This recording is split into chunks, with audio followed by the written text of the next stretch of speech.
চতুর্থ শ্রেণীর প্রিয় শিক্ষার্থী হালদার স্যার ইউটিউব চ্যানেল থেকে তোমাদের সবাইকে স্বাগতম। আজকে তোমাদের জন্য আরেকটি নতুন ভিডিও নিয়ে এসেছি। বৃত্তি পরীক্ষা সেরা প্রস্তুতি হিসেবে 7 নম্বর সেট অর্থাৎ 2017 সালের গণিত প্রশ্ন সমাধান দেখাবো আমি এই ভিডিওতে। আশা করি তোমরা 2017 থেকে শুরু করে বা 2016 থেকে শুরু করে 2025 পর্যন্ত যত রকমের প্রশ্ন আছে সমস্ত প্রশ্ন যদি তোমরা সমাধান করো তাহলে অনায়াসে তোমরা দেখা গেছে বৃত্তির যে যত রকমের প্রশ্ন আসে সমস্ত নিয়মে কিন্তু পেয়ে যাবে এবং সুন্দর একটা প্রিপারেশন হবে। আর তার এই নিরিখে আমি আজকে দেখাবো 2017 সালে 100 মার্কের একটি বৃত্তির প্রশ্ন এবং তার সম্পূর্ণ গাণিতিক বিশ্লেষণ। কাজে তোমরা যারা এখনও আমার চ্যানেলটিকে সাবস্ক্রাইব করোনি তারা এখনই চ্যানেলটিকে সাবস্ক্রাইব করে বেল আইকনটি প্রেস করে দাও। আর এখানে বৃত্তি পরীক্ষাতে বাংলা, ইংরেজি, গণিত, বিজ্ঞান এবং সামাজিক বিজ্ঞান টোটাল 400 মার্কের পরীক্ষা হয়। তাই যারা দেখা গেছে খুব ভালো রেজাল্ট করে বা বৃত্তি পায় তারা কিন্তু 400-র মধ্যে প্রায় কাছাকাছি নম্বর 395, 392, 391 এরকম করে নম্বর পায়। যেমন 2024 সালে কিন্তু 3 জন যে ফার্স্ট হয়েছে তারা সবাই কিন্তু 400-র মধ্যে 397 নম্বর পেয়েছে। আর আসলে এগুলি যদি তুমি এই বৃত্তির বিগত বছরের যে বৃত্তির প্রশ্নগুলি ভালো করে পড়ে যাও তাইলেই কিন্তু তোমার বইটা ভালো করে পড়ার পরে এই প্রশ্নগুলি ভালো করে সমাধান করবে, তাইলেই কিন্তু সমস্ত প্রশ্নের উত্তর অনায়াসে লিখতে পারবে। তো এখানে তোমরা 2017 সালের প্রশ্নটি দেখতে পাচ্ছ। আমি সরাসরি চলে যাব 2000 প্রশ্ন সমাধানে। তা এখানে 2017 সালের যে প্রশ্ন আছে আমরা যদি একটু বড় করে দেখি, 1 নম্বরে শূন্যস্থান পূরণ করো। তারপরে টোটালি যে প্রশ্নটা আছে সেটা আমি এক নজরে দেখিয়ে দিলাম। তাহলে একটি ঘনকের তল সংখ্যা 1 নম্বরের উত্তর। একটি ঘনকের তল সংখ্যা হচ্ছে 6টি। আমরা যদি একটা ঘনক দেখি, ঘনক একটি ত্রিমাত্রিক জ্যামিতিক আকার। তো ত্রিমাত্রিক জ্যামিতিক আকার যদি আমরা একটু আঁকি তাহলে দেখতে পাবো যে এটা তোমরা সবাই কিন্তু এখানে দেখেছো যে এরকম দুটো স্কোয়ার বক্স করবা, একটু বড় ছোটো হবে।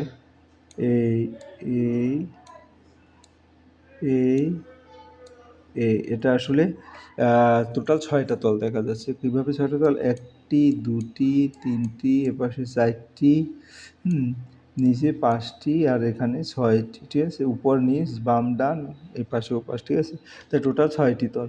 6টি তল আছে ফেস এডস এরকম করে।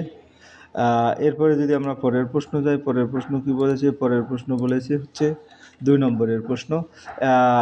8, 6, 7 শূন্য সংখ্যাটিতে 7-এর প্রকৃত মান আমরা যদি দেখি 7-এর প্রকৃত মান 1, 6, 7 শূন্য সংখ্যা 7 আছে দশকের স্থান, তার প্রকৃত মান 7 × 10 70। 3 কিলোগ্রাম ভরের পরিমাপের এককে 3 কিলোগ্রাম হলো ভর মাপার একক, যেমন 1 কেজি চাল। ঠিক আছে, কিলোগ্রাম ভরের পরিমাপের একক। এরপরের প্রশ্ন আমরা 3 নম্বরের গ নম্বর কিলোগ্রাম গেল। এরপরে 2020 সালের ফেব্রুয়ারি মাস দিনের সংখ্যা হবে। তাহলে 2002 সালে একটু অধিবর্ষ ফেব্রুয়ারিতে 29 দিন হয়। কোনো সংখ্যার উৎপাদকের সংখ্যা 2-এর বেশি হলে সংখ্যাটি যৌগিক সংখ্যা বলা হয়। যেমন মৌলিক সংখ্যা যার উৎপাদক 2টি, যেমন 2, 3, 5, এগুলি মৌলিক সংখ্যা। আর যৌগিক সংখ্যা যার উৎপাদক 2-এর বেশি, যেমন 4, 6, 8। দুটি সরলরেখার ছেদবিন্দু সংখ্যা কত? 1। দুটি সরলরেখা যদি একে অপরকে ছেদ করে তাহলে তারা একটি মাত্র বিন্দুতে মিলিত হয়। তাহলে আমরা 1 নম্বরের প্রশ্ন দেখে নিলাম। এবার আমরা 2 নম্বরের প্রশ্ন দেখব। 2 নম্বর কথায় লেখো 90674034। তাহলে এখানে আমরা যদি দেখি যে কথায় এভাবে টোটাল প্রশ্নটা আমরা দেখে নিলাম। তারপরে কথায় লেখো 90 লক্ষ, কারণ একক, দশক, শতক, সহস্র, অযুত, লক্ষ, নিযুত হলে 2 ঘরের লক্ষ হয়, অর্থাৎ 90 লক্ষ। তারপরে 67,034, 90 লক্ষ 67,034। ঠিক আছে, তারপরের প্রশ্ন হচ্ছে 9307 দিনে 4 অঙ্কের বৃহত্তম ক্ষুদ্রতম সংখ্যা কী হবে? তাহলে 9307 বৃহত্তম সংখ্যা 9730 এবং ক্ষুদ্রতম সংখ্যা 3079। ঠিক আছে, এর কারণ বৃহত্তম বড় থেকে সাজায় 9730 এবং ক্ষুদ্রতম প্রথমে শূন্য বসানো যায় না, তাই সবচেয়ে ছোট অশূন্য সংখ্যা যেমন 3079। এরপর পরের অঙ্ক হচ্ছে তোমার একটি বোতলে 250 মিলিলিটার দুধ ধরে, এরকম 9টি বোতলে কত মিলিলিটার দুধ ধরে? 9। তাহলে আমরা যদি দেখি গ নম্বরটা আমরা দেখে নিই। গ নম্বর কি? বড় থেকে 9 বছর 5 মাসে কত মাস? ঠিক আছে, আমরা তাহলে এখানে বড় থেকে ছোট যেটা, তাহলে 1874506 5021 5210, অর্থাৎ এখানে 5201 5021 5006 এবং 1874। পরের অঙ্ক যদি আমরা বলি, পরের অঙ্ক 716 দিনে ঘ নম্বর হচ্ছে 716 দিনে কত সপ্তাহ কত? এক সপ্তাহে 7 দিন, তাহলে 716 ভাগ 7 102 সপ্তাহ, অবশিষ্ট থাকে 2 দিন, তাহলে 102 সপ্তাহ, অবশিষ্ট 2 দিন।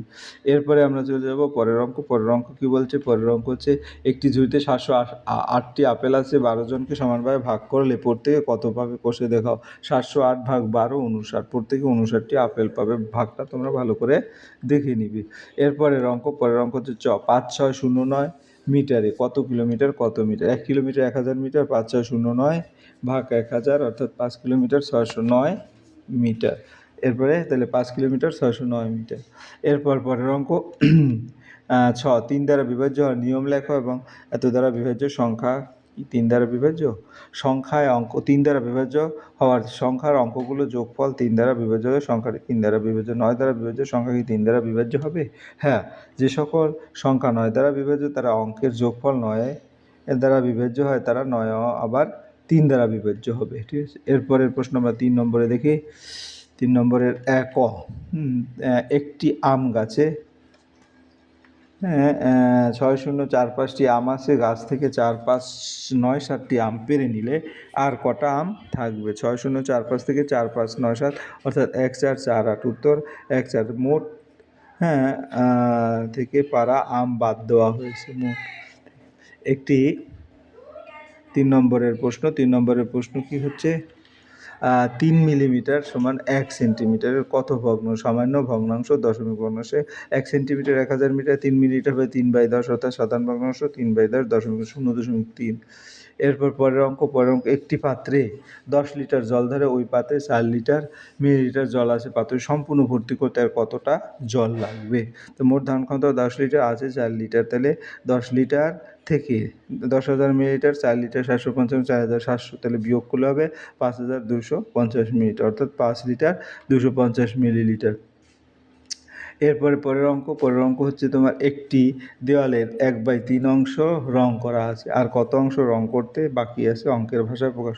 রং করা হয়েছে 1/3, মোট 1, তাহলে বাকি থাকে 1 বিয়োগ 1/3 সমান 2/2, উত্তর 2/3 অংশ বাকি। পরের অঙ্ক যদি আমরা দেখি, পরের অঙ্ক কী বলেছে? বিয়োগ করো 20 ঘন্টা 20 ঘন্টা 15 মিনিট থেকে 11 ঘন্টা 50 মিনিট, 25 মিনিট ছোট তাই 1 ঘন্টা ধরে নিই, অর্থাৎ 20 ঘন্টা 25 মিনিট সমান 19 ঘন্টা 85 মিনিট, 19 ঘন্টা 85 মিনিট থেকে 11 ঘন্টা 50 মিনিট হলে 8 ঘন্টা 35 মিনিট। পরের প্রশ্ন হচ্ছে কি? প্রতিটি বস্তায় 45 কিলোমিটার চাল আছে, এরকম 75টি বস্তায় মোট কত কিলোগ্রাম চাল আছে? 45 গুণ 75 3375, অর্থাৎ কিলোগ্রাম চাল আছে। পরের প্রশ্ন হচ্ছে একটি অঙ্কে ভাজক 15, ভাগফল 12 এবং ভাগশেষ 10। ভাজ্য কত? ভাজ্য সমান হচ্ছে ভাজক গুণ ভাগফল যোগ ভাগশেষ, 15 গুণ 12 যোগ 10, অর্থাৎ 190। যমজ মৌলিক সংখ্যা হয়, একটি উদাহরণ দাও। 7 ও 11 কি যমজ? যে দুটি মৌলিক সংখ্যার পার্থক্য 2 তাদের যমজ মৌলিক সংখ্যা বলে। 7 ও 11 কি যমজ? না, 7 ও 11 যমজ না। এরপরে 4 নম্বর, তোমার মা 10,000 টাকা নিয়ে দোকানে গেলেন। তিনি 750 টাকা দামের 2টি শাড়ি এবং 1175 টাকা দামের 3টি চাদর, 530 টাকা দামের 4টি ধুতি নিলেন। তার মোট কত টাকা খরচ হলো এবং তার কাছে আর কত টাকা থাকলো?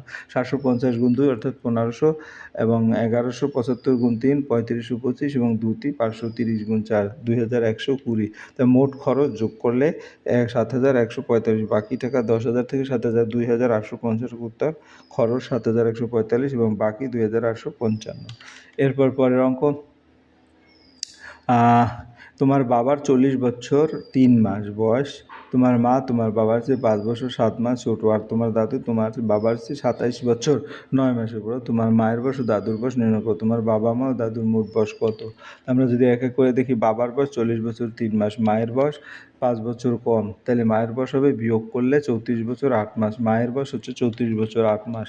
আবার দাদুর বয়স 40 বছর 3 মাস, এখান থেকে আবার 27 বছর 9 মাসের বড়, তা 67, অর্থাৎ 68 বছর, দাদুর বয়স 68 বছর। তাহলে এখন টোটাল যদি যোগ করা হয় সবার বয়স একসাথে পেয়ে যাবে, অর্থাৎ 68 বাকি যেগুলি আছে।